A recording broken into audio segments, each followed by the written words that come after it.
Iran America চুক্তিতে ভয়ে মধ্যপ্রাচ্যের বিশ্বাসঘাতক মুসলিম দেশগুলো ইরান নাকি আমেরিকা গোপনে কার সাথে হাত মেলাবে। নতুন বাকযুদ্ধে জড়িয়েছে ইরান ও আমেরিকা, কার হাতে থাকবে হরমুজের নিয়ন্ত্রণ, ছাড় দেবে কি খামেনির দেশ। মধ্যপ্রাচ্যের পর এবারে কোরীয় উপদ্বীপে শেষ হচ্ছে আমেরিকার আধিপত্য। সাগরে কিমের দানবীয় যুদ্ধজাহাজ, ইন্ধন দিচ্ছে কি চীন। ইরান দলের ওপর কমলা আমেরিকার কড়াকড়ি, দুদিন আগে যেতে পারবে মাঠে। বিশ্বকাপে না খেলেও কেন, বিশ্ব মিডিয়ায় আলোচনায় বাংলাদেশ। ইরান আমেরিকা চুক্তিতে ভয়ে আছে খামেনির দেশ বিরোধী মধ্যপ্রাচ্যের মুসলিম দেশগুলো। তেহরান ওয়াশিংটনের চুক্তিকে নিজেদের নিরাপত্তার জন্য বড় হুমকি মনে করছে আমেরিকা এই আরব মিত্ররা। বিশেষ করে ইরানকে $300 বিলিয়ন তহবিল ও হরমুজ প্রণালীতে তেহরানের টোল আদায়ের চেষ্টা উপসাগরীয় দেশগুলোকে আতঙ্কিত করে তুলেছে। এই ভয় দূর করতে কুয়েত, আবুধাবি ও বাহরাইন সফরে গেছেন মার্কিন পররাষ্ট্রমন্ত্রী মার্কো রুবিও। আরবরা কি এবার মার্কিন আশ্বাসে ভরসা রাখবে, নাকি পিঠ বাঁচাতে গোপনে ইরানের সাথেও হাত মেলাবে? হাফিজুল ইসলামের ডেস্ক রিপোর্টে বিস্তারিত। মধ্যপ্রাচ্যে আমেরিকার ঘনিষ্ঠ আরব বন্ধুদের ভয় দূর করতে জরুরি সফরে বের হয়েছেন মার্কিন পররাষ্ট্রমন্ত্রী মার্কো রুবিও। তিনি একে একে সফর করছেন কুয়েত, আবুধাবি এবং বাহরাইনে। গত 4 মাসের বিধ্বংসী ইরান ইসরায়েল যুদ্ধের পর উপসাগরীয় মিত্র রাষ্ট্রগুলোতে সফরকালে রুবিও তাদের আশ্বস্ত করছেন, দীর্ঘদিনের আরব বন্ধু দেশগুলোর নিরাপত্তা কোনোভাবে বিঘ্নিত হয় ওয়াশিংটন এমন কোনো পদক্ষেপ নেবে না। হরমুজ প্রণালী দিয়ে তেল ও গ্যাস পরিবহনে সুরক্ষা নিশ্চিত করার বিষয়ে জোর দিয়েছেন মার্কিন পররাষ্ট্রমন্ত্রী। কিন্তু যুক্তরাষ্ট্রের নিরাপত্তা প্রতিশ্রুতি কতটা ঠুনকো হতে পারে এর নজির দেখিয়েছে ইরান যুদ্ধ। সেক্ষেত্রে মার্কো রুবিওর নিশ্চয়তা কি আরবদের স্বস্তি দেবে? আমরা তাদের জানাতে চাই এবং আমরা আবারও জোর দিয়ে বলতে চাই যে এই আলোচনার প্রতিটি সিদ্ধান্তের বিষয়ে আমরা তাদের সাথে কথা বলবো, তাদের যুক্ত রাখব। আমরা এমন কিছু করব না যা আমাদের মিত্রদের, বিশেষ করে এই অঞ্চলে আমাদের দীর্ঘদিনের বন্ধুদের নিরাপত্তাকে ঝুঁকির মুখে ফেলে। দীর্ঘ 47 বছর পর প্রথমবারের মতো তেহরান ওয়াশিংটনের মধ্যে সই হওয়া ঐতিহাসিক সমঝোতা চুক্তি ঘিরেই এখন তৈরি হয়েছে অনিশ্চয়তা। যুক্তরাষ্ট্রের আরব মিত্ররা, বিশেষ করে সংযুক্ত আরব আমিরাত, কুয়েত ও বাহরাইন এই চুক্তিকে দেখছে নিজেদের নিরাপত্তার জন্য বড় এক হুমকি হিসেবে। এসব উপসাগরীয় দেশগুলোর আশঙ্কা, ইরানকে $300 বিলিয়ন তহবিল প্রদান এবং তেহরানের উপর থেকে নিষেধাজ্ঞা প্রত্যাহারের এই চুক্তি মধ্যপ্রাচ্যে ইরানের হাতকেই আরও শক্তিশালী করবে। সাম্প্রতিক যুদ্ধের পর বিশ্বের গুরুত্বপূর্ণ নৌপথ হরমুজ প্রণালীর নিয়ন্ত্রণ ও বাণিজ্যিক জাহাজের যাতায়াত নিয়ে তৈরি হয়েছে নতুন জটিলতা। হরমুজ প্রণালীর উপর নিজেদের একচ্ছত্র নিয়ন্ত্রণ কিছুতেই ছাড়বে না ইরান। তেহরান চায় এই প্রণালী দিয়ে চলাচলকারী জাহাজগুলোর উপর নিজস্ব শর্ত বা ফি আরোপ করে আঞ্চলিক আধিপত্য বজায় রাখতে। অন্যদিকে আমেরিকা চায় হরমুজ সবার জন্য শর্তহীনভাবে উন্মুক্ত রাখতে। মার্কিন পররাষ্ট্রমন্ত্রী মার্কো রুবিও স্পষ্ট জানিয়েছেন, এই আন্তর্জাতিক জলপথে কোনো ধরনের টোল বা বাড়তি ফি আদায় আমেরিকা মেনে নেবে না। আমি পৃথিবীর এমন কোনো দেশের কথা জানি না যারা হরমুজ প্রণালী ব্যবহারের জন্য কোনো রকম টোল বা ফি দেওয়ার বিষয়টিকে সমর্থন করে। এটা কোনোভাবেই হতে দেওয়া হবে না। প্রেসিডেন্ট ট্রাম্প এই বিষয়ে একদম পরিষ্কার জানিয়ে দিয়েছেন।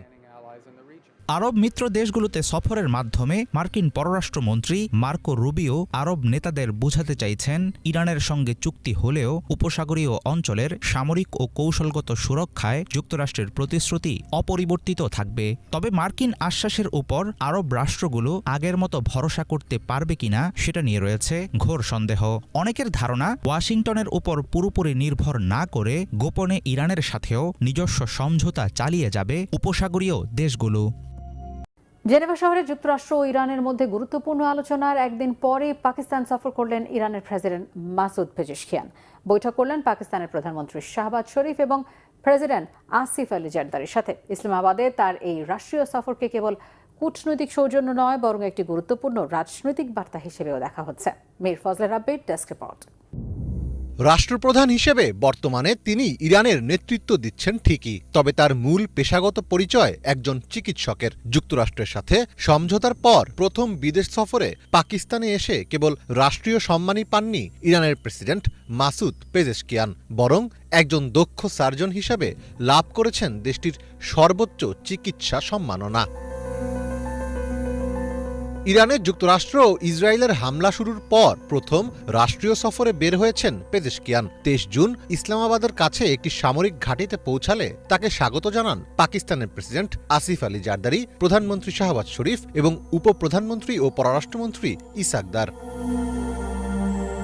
একদিনের এই রাষ্ট্রীয় সফরে প্রেসিডেন্ট পেজেশকিয়ানের সঙ্গে ছিল মন্ত্রী ও জ্যেষ্ঠ কর্মকর্তাদের সমন্বয়ে গঠিত একটি উচ্চ পর্যায়ের প্রতিনিধি দল। সফরকালে তিনি পাকিস্তানের প্রধানমন্ত্রী শাহবাজ শরীফ এবং প্রেসিডেন্ট আসিফ আলী জারদারির সঙ্গে দ্বিপক্ষীয় বৈঠক করেন। উভয় পক্ষ সুইজারল্যান্ডের আলোচনা নিয়ে কথা বলেন, পাশাপাশি বাণিজ্য, জ্বালানি, সীমান্ত নিরাপত্তা ও আঞ্চলিক সংযোগের ক্ষেত্রে দ্বিপক্ষীয় সহযোগিতা বাড়ানোর উপায় নিয়েও আলোচনা হয়। এক প্রতিবেদনে এসব তথ্য জানিয়েছে সংবাদ মাধ্যম আল জাজিরা। বৈঠকের পর ইসলামাবাদে আয়োজিত এক যৌথ সংবাদ সম্মেলনে কথা বলেন পেজেশকিয়ান। আত্মরক্ষার সক্ষমতা নিয়ে ইরান কোনো আপোষ করবে না বলে সাফ জানিয়ে দেন তিনি। আমেরিকার সাথে যে সমঝোতা স্মারক হয়েছিল তাতে আমাদের ক্ষেপণাস্ত্রের বিষয়টি নেই এবং তা কখনো থাকবেও না। যদি আমাদের আত্মরক্ষার জন্য ক্ষেপণাস্ত্র না থাকতো তাহলে ইসরায়েল ও আমেরিকা গাজার মতো ইরানকেও আক্রমণ করত। তরুণ বা বৃদ্ধ কারোর প্রতি তারা কোনো দয়া দেখাতো না। তারা মানবাধিকারের কথা বলে, যা এক বিরাট মিথ্যা। যদি আমরা আত্মরক্ষা করতে অক্ষম হতাম তবে তারা আমাদের শক্তি ধ্বংস করে দিত। তাই কোনো অবস্থাতেই আমরা আমাদের আত্মরক্ষার সক্ষমতা নিয়ে কারো সাথে আলোচনা করব না।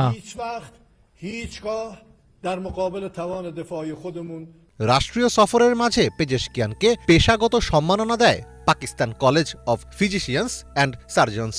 সাধারণত বিদেশি রাষ্ট্রপ্রধানদের বিভিন্ন সিভিল বা সামরিক পদক দেওয়া হয়, কিন্তু শাহবাজ শরীফ সরকার পেজেশকিয়ানের ব্যক্তিগত পরিচয়কে সম্মান জানিয়ে এই ফেলোশিপের ব্যবস্থা করেছে, যা দুই নেতার মধ্যে গভীর ব্যক্তিগত ও মনস্তাত্ত্বিক বোঝাপড়া তৈরি করেছে।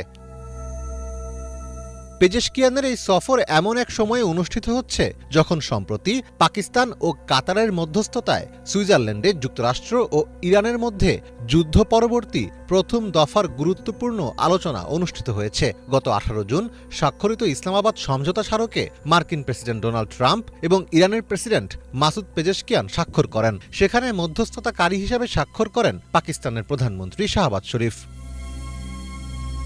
ইরানের প্রেসিডেন্ট হিসেবে এটি পেজেশকিয়ানের দ্বিতীয় পাকিস্তান সফর। এর আগে 2025 সালের আগস্টে তিনি পাকিস্তান সফর করেছিলেন। সে সময় ইরান ইসরায়েলের 12 দিনের যুদ্ধ শেষ হওয়ার অল্প কিছুদিন পর তিনি ইসলামাবাদে যান, যা ছিল ওই সংঘাত পরবর্তী তার প্রথম বিদেশ সফর। বিশ্লেষকেরা বলছেন পেজেশকিয়ানের এই সফর পাকিস্তানের কূটনৈতিক মর্যাদাকে বাড়িয়েছে। প্রকাশ্যে ইসলামাবাদকে বেছে নেওয়ার মাধ্যমে ইরান আসলে প্রমাণ করে দিল যে পাকিস্তান আর শুধু বার্তাবাহক নয়, তারা এখন এই অঞ্চলের একটি স্বীকৃত মধ্যস্থতাকারী। এই সফরের মাধ্যমে পেজেশকিয়ানও প্রমাণ করার সুযোগ পাচ্ছেন যে কূটনীতি মানেই আত্মসমর্পণ নয়। ইরান যুক্তরাষ্ট্রের চাপের মুখে সাড়া দিচ্ছে না, বরং আঞ্চলিক অংশীদারদের সঙ্গে নিয়ে নিজের সার্বভৌম অবস্থানে অনড় আছে। লেবাননের যুদ্ধবিরতি ইরানের যুদ্ধবিরতির মতোই গুরুত্বপূর্ণ, এমন মত ইরানের পার্লামেন্টের স্পিকার মোহাম্মদ বাঘের গালিবাফের। বুধবার আজারবাইজানের রাজধানী বাকুতে একটি সম্মেলনে যোগ দিয়ে এই মত জানান তিনি। অভিযোগ করেন লেবাননকে এখনও দর কষাকষির হাতিয়ার হিসেবে ব্যবহার করছে যুক্তরাষ্ট্র। এদিকে লেবানন পরিস্থিতি নিয়ে দেশটির সরকারের সাথে যুক্তরাষ্ট্র আলাদা আলোচনা চালিয়ে যাবে বলে জানিয়েছেন মার্কিন পররাষ্ট্রমন্ত্রী মার্কো রুবিও। বিস্তারিত মীর ফজলে রাব্বির ডেস্ক রিপোর্টে। ইরানের ওপর যুক্তরাষ্ট্র ও ইসরায়েলের ব্যাপক বিমান হামলার মাধ্যমে যে যুদ্ধের সূচনা হয়েছিল তার সমাপ্তি ঘটছে এমন এক চুক্তির মাধ্যমে, যাকে ইরানের নেতারা নিজেদের বিজয় হিসেবে প্রতিষ্ঠা করার চেষ্টা করছেন। মধ্যপ্রাচ্যের যুদ্ধ বন্ধের চুক্তিটি আসলে যুক্তরাষ্ট্রের জন্য এক বড় পরাজয়, এমনটাই মনে করছেন ইরানের পার্লামেন্টের স্পিকার মোহাম্মদ বাঘের গালিবাফ। 24 জুন আজারবাইজানের রাজধানী বাকুতে একটি সংবাদ সম্মেলনে অংশ নিয়ে এসব কথা বলেন তিনি।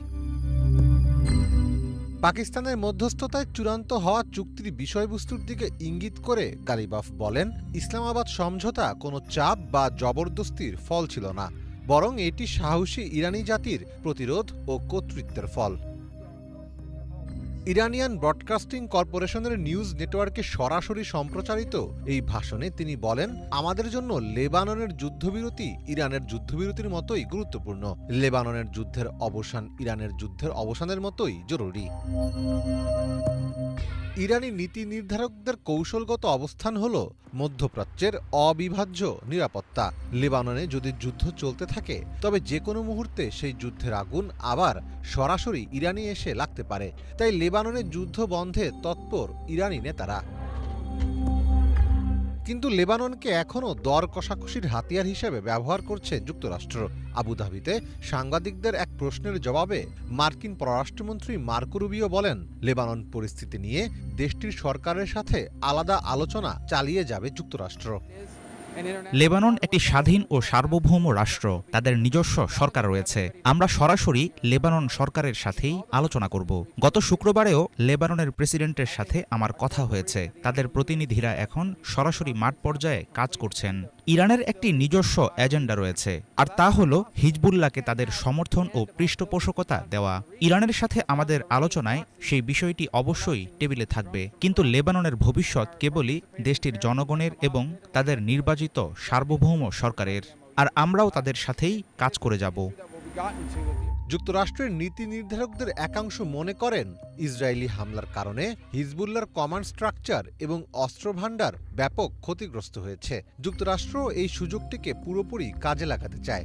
এখনই যুদ্ধ বন্ধ করে দিলে হিজবুল্লাহ আবার সংগঠিত হওয়ার এবং তাদের ক্ষেপণাস্ত্রের মজুদ পুনর্গঠন করার সময় পেয়ে যাবে। তাই ওয়াশিংটন ইসরায়েলকে হিজবুল্লাহর সামরিক সক্ষমতা যতটা সম্ভব গুড়িয়ে দেওয়ার জন্য পরোক্ষ সময় ও সবুজ সংকেত দিচ্ছে।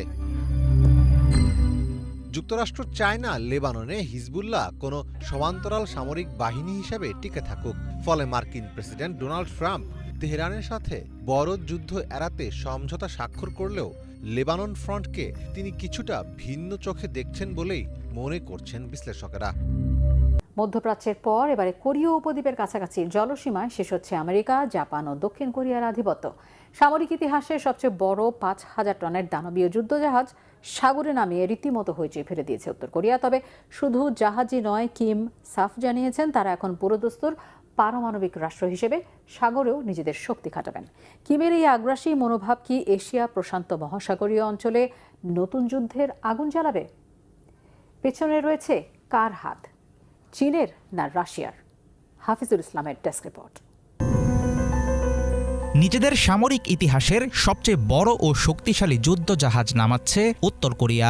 ৫,০০০ টন ওজনের চোয়ে হিয়ন নামের রণতরীটি আনুষ্ঠানিকভাবে উদ্বোধন করেন দেশটির সর্বোচ্চ নেতা কিম জং উন।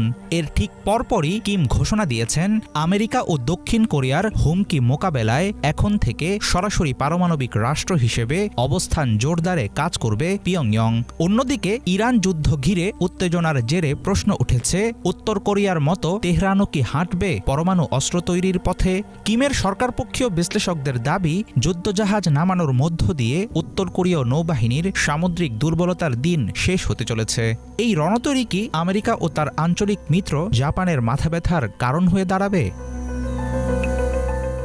উত্তর কোরিয়ার সশস্ত্র বাহিনীর মধ্যে নৌবাহিনী ছিল সবচেয়ে দুর্বল। বিভিন্ন সময়ে এমন মনোভাব প্রকাশ করেছেন কিম জং উন নিজেই। কিন্তু নতুন এই যুদ্ধজাহাজ নৌবহরে যুক্ত হওয়ার পাশাপাশি কিমের পরমাণু শক্তি বাড়ানোর জেদ পুরোপুরি বদলে দিচ্ছে আঞ্চলিক পরিস্থিতি। সাবমেরিন বা ছোটখাটো উপকূলীয় হামলা বাদ দিয়ে উত্তর কোরিয়া এখন সরাসরি গভীর সাগরে পারমাণবিক ও দূরপাল্লার ক্ষেপণাস্ত্র নিয়ে লড়াইয়ের প্রস্তুতি নিচ্ছে। তবে কিম জং উনের পরিকল্পনা কেবল এখানেই সীমাবদ্ধ নয়। তার লক্ষ্য প্রতি বছর 2টি করে নতুন যুদ্ধজাহাজ বানানো। কিম জং উনের উচ্চাকাঙ্ক্ষা থাকলেও নৌযুদ্ধে সক্ষমতা বাড়ানোর রাস্তা উত্তর কোরিয়ার জন্য সহজ ছিল না, কারণ গত বছর তাদের আরেকটি জাহাজ উদ্বোধনের সময়ে উল্টে গিয়েছিল। কিমের দাবি, আমেরিকা তাদের উপর হামলার জন্য পারমাণবিক প্রস্তুতি বাড়াচ্ছে, আর তাই নিজেদের টিকিয়ে রাখতে উত্তর কোরিয়ার পরমাণু শক্তি বাড়ানোর কোনো বিকল্প নেই। তবে আন্তর্জাতিক সামরিক বিশেষজ্ঞরা মনে করছেন, উত্তর কোরিয়া নিজে থেকে এত দ্রুত এমন বড় যুদ্ধজাহাজ বানাতে পারার কথা নয়। ইউক্রেন যুদ্ধে রাশিয়াকে সেনা ও অস্ত্র দিয়ে সাহায্য করার বিনিময়ে পিয়ংইয়ং হয়তো পুতিনের কাছ থেকে বড় ধরনের প্রযুক্তিগত ও সামরিক সহায়তা পেয়েছে। উত্তর কোরিয়ার সামরিক ইতিহাসে ৫,০০০ টনের যুদ্ধজাহাজ গুরুত্বপূর্ণ একটি ঘটনা, কিন্তু মার্কিন ও দক্ষিণ কোরীয় বিশেষজ্ঞরা বলছেন এই একটি জাহাজ সরাসরি যুদ্ধক্ষেত্রে খুব বেশি সময় টিকতে পারবে না। তবুও এটিকে হেলাফেলা করার সুযোগ নেই। পশ্চিমাদের এসব মন্তব্য পাত্তা দিতে নারাজ পিয়ংইয়ং। কিম জং উনের পারমাণবিক শক্তি বাড়ানোর পরিকল্পনা এবং সাগরে বিশাল যুদ্ধজাহাজের উপস্থিতি যুক্তরাষ্ট্র ও তার মিত্র জোটের জন্য সামরিক দুশ্চিন্তার বড় এক কারণ হতে পারে। যুক্তরাষ্ট্রের কঠোর চাপ ও নিষেধাজ্ঞা সত্ত্বেও পিছু না হটে এখন আরও আগ্রাসী ভূমিকায় অবতীর্ণ হয়েছে উত্তর কোরিয়া। পশ্চিমাদের কোনোরকম ছাড় দিতে নারাজ কিম জং উন, বরং পুতিন ও শি জিনপিংয়ের সমর্থনের জোর তাকে যেন বাড়তি শক্তি যোগাচ্ছে।